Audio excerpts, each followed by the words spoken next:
Evening, everybody. Bit cold out here tonight. I've come out to photograph the full moon. It's a worm moon. It's the full moon in March, and it is absolutely freezing. But it'd be surprising if it would be warm at this time of year. Anyway, so the point of this video is to try and teach you how I take my moon photographs. Been doing a few of them recently. So without further ado, let's get into it. So basically, what I'm doing is I've got my Canon EOS R, which is a full frame camera, and I've also got my remote release here. There's a bit of a knot, so I'm just undoing that. I've got my camera, basically it's on a video tripod, just to give it a bit of stability.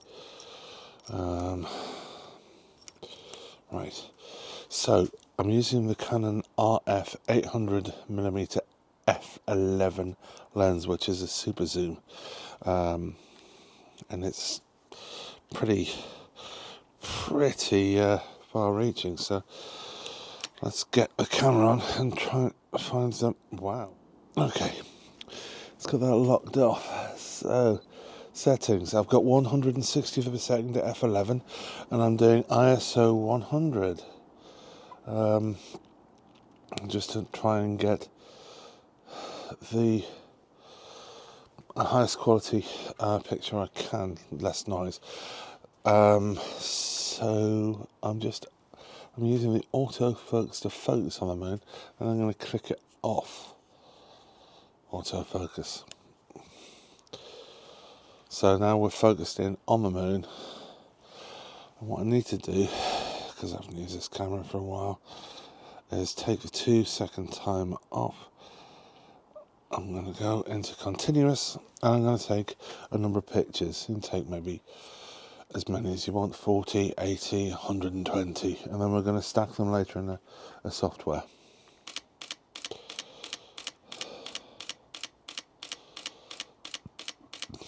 I'll get back to you in a minute. Really is quite cold this evening. I can see there's been a frost in the morning. My feet are getting cold.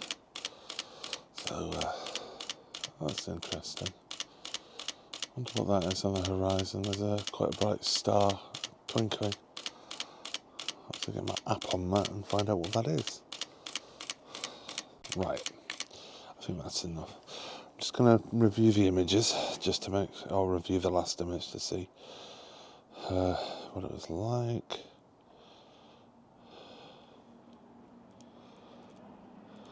And that is amazing. Right, so basically what I'm going to do is I'm going to bring you in, show you what I'm doing on the back of the screen. Right, so these are my settings. So I've got 1/100th of a second, f11, 100 ISO. I'm on manual focus, and I've locked the camera off on the tripod. As you can see, the moon is there. It's slightly brighter on the screen there, but it is definitely quite well exposed. Oh, there we go. So that's what I'm doing at the minute. Okay, and I'll now put the R7 on, and we'll take a bunch of pictures with that and see what happens. Right, well, welcome back. So basically now I've got the R7 attached to the... What on earth is that?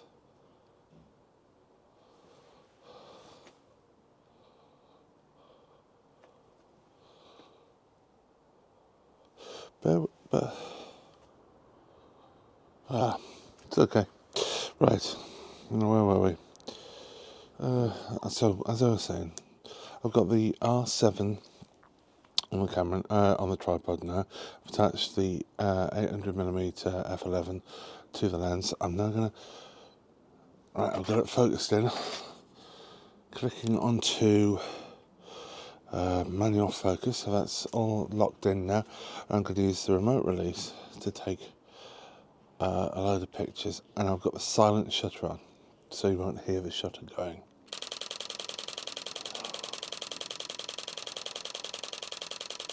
I don't have the silent shutter on. So, not sure how many pictures I've taken there. A lot. But it'll be enough. I am going to wait till that stops recording them, and then I will go in and check to see whether the last frame was sharp or not.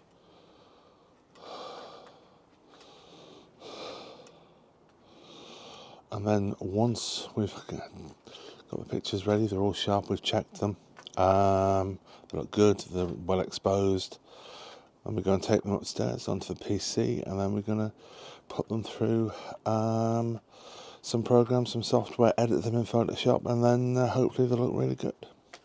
So come back to us upstairs. Thanks.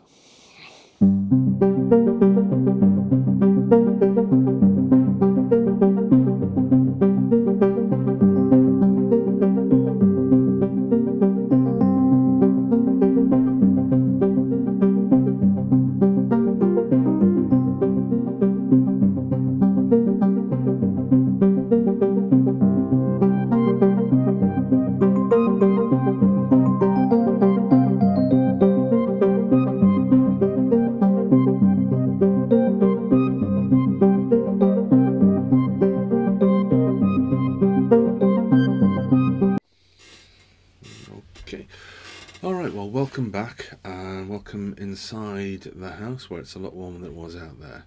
Now we're going to edit our picture, or I should say prepare our picture, plural, there's 100 of them, and then stack them and then finally edit them in Photoshop to give a clear, crisp and bright image of the moon.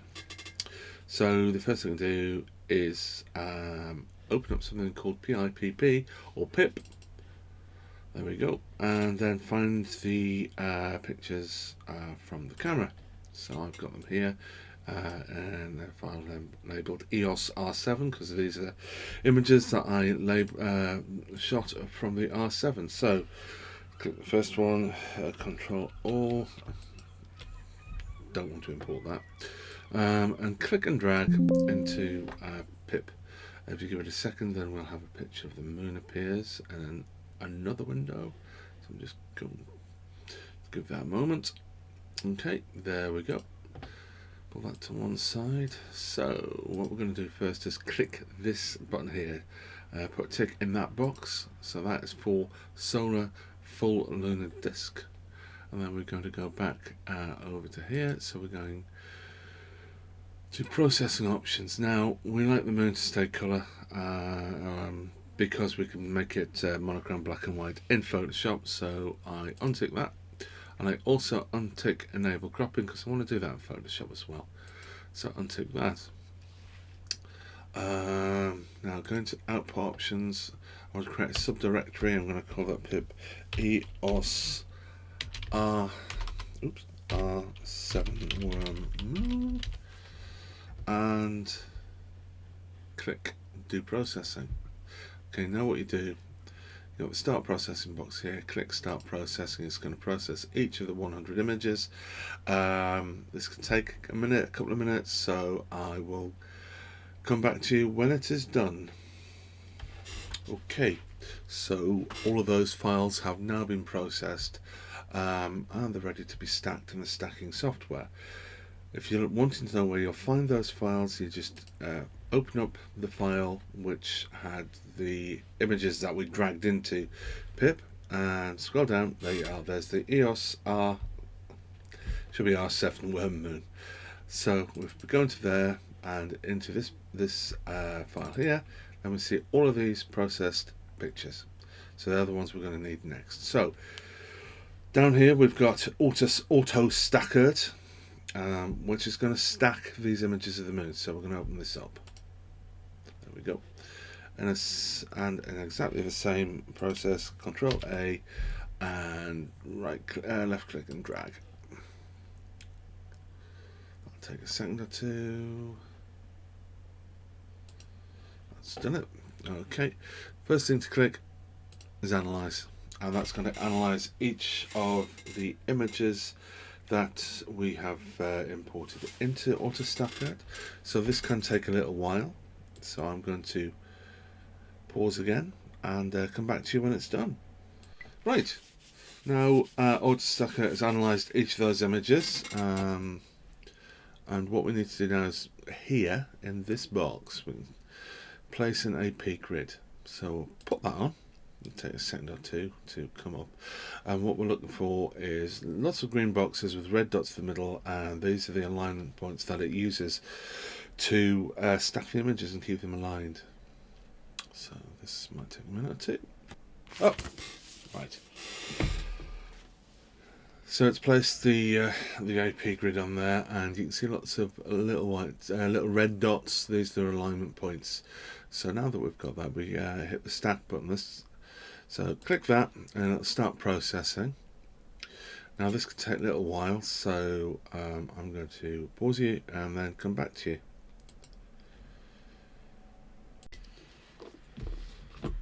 Okay, so that is the image stacked. So what we need to do to find this image is go down into here, which is where we've got the 100 pictures that we originally processed and then stacked. Go back, and this is what we want, this ASP95 file. Double click into that. There's our picture, stacked picture of the moon. So let's go on to edit this in Photoshop. Okay, there we go, there's our image of the moon. First thing I like to do when I get it in here is crop it to the ratio that I want the final image to be. In this case, I want it as a square, so that looks about right. And then I like to enlarge it so it fits on the screen. So let's start processing the image to make it look pop off the screen. So we go into image, we go into adjustments, and then we go down into curves. And what I do is I like to control and click a dark area, and then control and click a light area. And these two spots I'm going to drag down, and that darkens the moon. Click that up, and that makes those areas pop. So that's what it's looking like now. It's actually beginning to jump off the screen a bit more. The contrast is higher, so I'm going to click OK. I'm going to go back into image, adjustments, brightness, contrast. Now I'm only going to take down the brightness a little bit, so I'm going to -5, and really the same for contrast. And there we go. Back to these things up here, you click on filter, drop down to sharpen, and this is what is really going to make the picture of the moon look great. So you go into unsharp mask, and all of a sudden it begins to jump off the screen at you. So I'll show you what it looks like without any sharpening. Loses those sharp edges. With sharpening, it looks great. Some people might think that's too much, but I think it's okay. So click OK. Now back into image, adjustments. We're going to go down to shadows and highlights now. Now that's really just made it really bright again. So what I'm going to do is I'm going to take that down to 15, I think. Yep. Highlights. Take that up to 8. Yep, that's good. Go back into image again, and you can continue to fine tweak this as much as you want. So I'm going to go there, adjustments, back down to curves. I'm going to do the dark area again, so that's controlling that, and then I'm going to pull that down towards there, and then control and the bright area. Take that up a bit like that. Yeah, that looks good. Click OK, and there you've got your finished image of the moon. If you want to make it black and white, there's a quick way of doing that. You go into image and just go down to auto color, click that, and it makes it very monochrome. Technically it's still color, but it has gone grey and black and various shades. But I quite like the other one, so I'm going to go Control and Z and leave it like that. Okay, so I'm going to save it to file, save as R7 moon image. Save. Save. There you go. There's your image of the moon. Hi, I just wanted to end the video by showing you a side-by-side of both the pictures I took from the R7 and the EOS R, both Canon cameras. So we'll just bring that up, and there you have it. A side-by-side of the two images I took. Here you've got the R7, which I've turned into a monochrome image, and here we have the EOS R, which I've left as a colour image. I can't tell which is the better. I kind of like the R, but I know that was further away, or not as big in the actual camera view screen, because it was a full frame image, so we didn't have the 1.6 crop factor that the R7 has, so you won't be able to blow this up as much. But they both look pretty good. I'm really happy with them. Yeah. What I also want to show you, I'll just close this down. These were taken the kind of the day of the full moon, or the following night of the full moon. I actually took one the night of, and this is it. This was on the Canon R7 with an 100. The Canon R7 with the 800mm f11 lens, using exactly the same settings. 125th per second, ISO 100 and f11, and I processed it in exactly the same way, converting it to monochrome, and I really like this image. I think it looks really contrasty, it looks sharp, it looks full of detail, and it's not noisy, which I'm really pleased with. I mean, the test is, if we bump it up to 100%, will it still look as sharp? Probably not, but that's the thing. Am I going to print it that big? No, I'm not. So let's have a look. Although, in all fairness, that is pretty damn cool. And what you can actually see up here, I mean, there was a lunar eclipse happening that night, but it wasn't happening until 4:30, 5 o'clock in the morning here in the UK. And with all the best will in the world and all the best intentions, I wasn't staying up that late or getting up that early. But I think I was wondering what this is, whether it was an artifact from the software or not. And the more I look at it, the more I think it's the beginnings of the lunar eclipse, because this was quite late in the evening the previous night. So I really like that image. I really do. I'm really happy with it. So I also wanted to mention one other thing. Now, capturing the full moon is a great thing. I mean, you can see the whole of the lunar surface and all the craters, all the seas, the lights, the darks, and everything else. But there's a better time to photograph the moon, and that is when part of it is in shadow. And this was taken the week before. And there you go. You get a lot more contrast and sharpness and detail of the moon, and it is really interesting because you got this layer of shadow here. It's just, well, I hope you liked the video. I hope you found it interesting and informative. I hope you go out and well, if we get any clear skies for a few weeks, go out and get some images of the moon. And if you have any questions, please feel free to email me, or send a message on Facebook. I will include my email at the end of this video.